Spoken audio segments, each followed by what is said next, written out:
दोस्तों, आप देख रहे हैं झाबुआ ब्रेकिंग न्यूज़ और मैं हूं आपके साथ अंजलि सोलंकी। बढ़ते हैं खबर की ओर। औसत से आगे निकला जिला, 774 मिलीमीटर वर्षा दर्ज हुई। पिछले एक सप्ताह से जिले में लगातार बारिश का दौर चल रहा है, लेकिन उसके बावजूद भी जिला औसत से आगे नहीं पहुंचा था। शुक्रवार शाम हुई बारिश के बाद जिला औसत से आगे पहुंच गया है।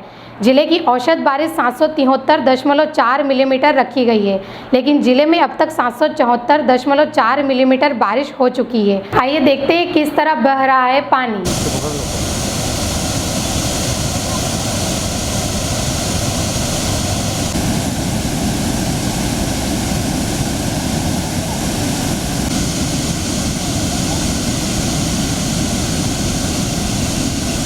इसी तरह की मौसमी व अन्य खबरों को देखने के लिए बने रहिए झाबुआ ब्रेकिंग न्यूज़ के साथ। और अगर आपने हमारे YouTube चैनल को लाइक सब्सक्राइब न किया तो लाइक सब्सक्राइब करें और बेल आइकन को क्लिक करें। धन्यवाद।